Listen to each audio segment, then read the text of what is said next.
So you might be asking yourself, where do they keep all the information they've collected over the course of the study?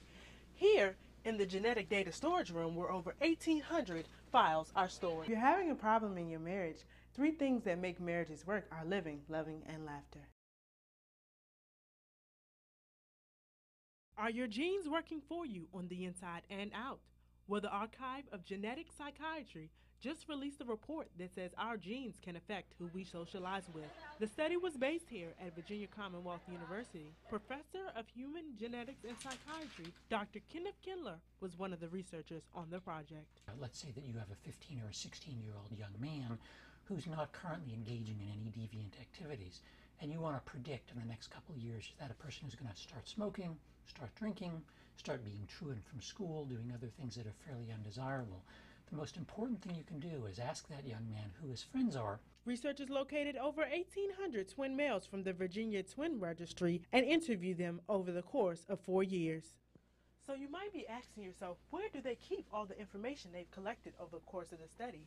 Here, in the genetic data storage room, where over 1,800 files are stored. There are some friends who are so close, they become family, or sorority sisters.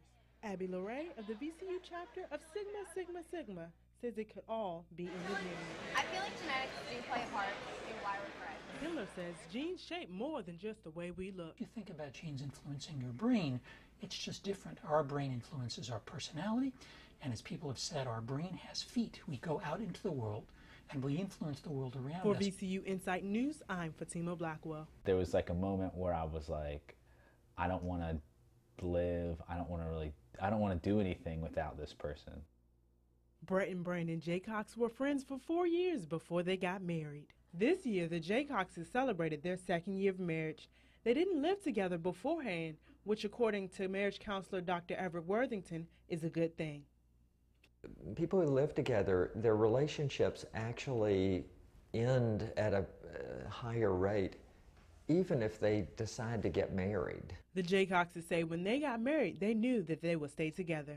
We just came into marriage believing that divorce is just not an option. It was just never something we thought we'd ever do. You know, we didn't go into marriage thinking, well, hopefully we'll try it out and see what happens. Like, it was no joke to us. Like, we realized from the beginning, like, this was forever. The Jaycoxes say they both came from broken homes, which they say has strengthened their bond of marriage. So what do the Jaycoxes feel is the perfect equation for a successful marriage? If you're having a problem in your marriage, 3 things that make marriages work are living, loving, and laughter.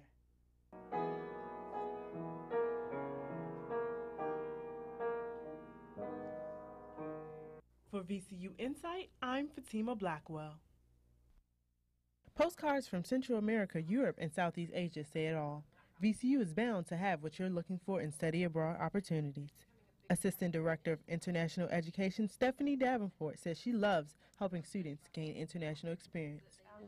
I get to help a lot of students study abroad who've maybe never left Virginia before, who've never been on a plane before, and that's really exciting. While most students study abroad once during college, some, like junior James Bilbo, are planning a 4th trip.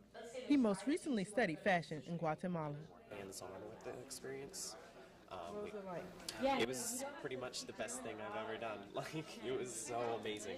Every year between 400 and 500 VCU students study abroad. Davenport says cost doesn't have to keep you from going on a trip. We have VCU-sponsored scholarships, like the one that's offered through our office. There's also the Honors Program scholarships, the Dean's Office of the School of the Arts, the Women's Studies Program, the Business School. Davenport says studying abroad can also help you get your hands on a nice job. After you've been in Turkey for a year, you're fluent in Turkish, and then you work for the government, and maybe you work for the American Embassy in Turkey for a year. Whether you're after a job or just a new experience, study abroad might be your ticket to getting there. If you or a student you know would like to study abroad, here are some tips for getting started. First, get your passport, then attend a study abroad information session. They're offered every Monday and Tuesday from noon to 1 in the Commons Theater. For more information, log on to vcuinsight.org. For some, it's a mode of transportation, but Junior Lee Cottrell finds his skateboard as a way to escape. Just, it's something to get away. You know, like if I'm done with classes or something, I can just be like, hey, go skateboarding, you know, and it's a good time. It's good exercise. Each year in the United States, over 50,000 visits to the emergency room are caused by skateboarding injuries. The problem is where you can skateboard legally. VCU Police Sergeant Nicole Daly says skateboarding is prohibited on campus. But our policy is that for liability reasons, they shouldn't skateboard on the university property. From a state code or city ordinance policy, they're not supposed to skateboard in the streets. Signs are posted here in the University Student Commons and here in the back of the Oliver Education Building. Some students aren't too excited about the no skateboarding rule. I'd probably be really mad.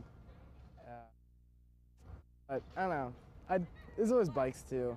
For VCU Insight, I'm Fateema Blackwell.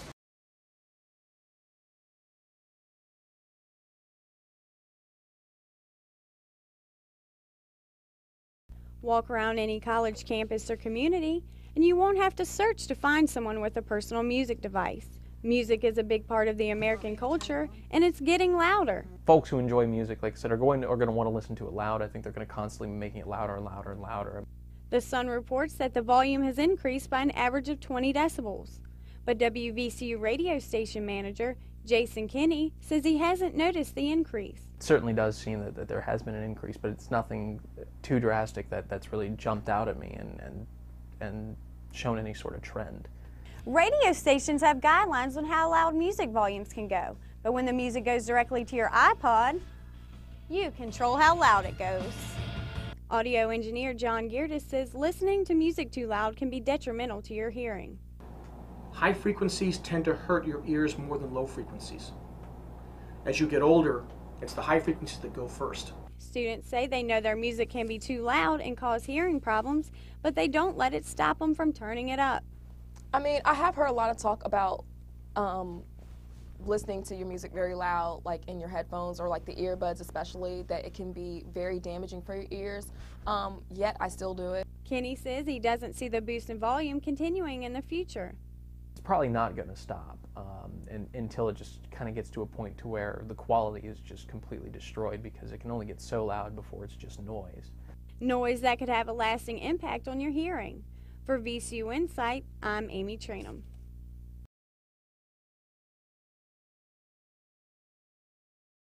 Coming up on the next edition of VCU Insight, the spring semester has begun. We'll bring you reports from the state legislature on how the General Assembly is treating VCU this year. And we'll take a closer look at the much anticipated Rams basketball season.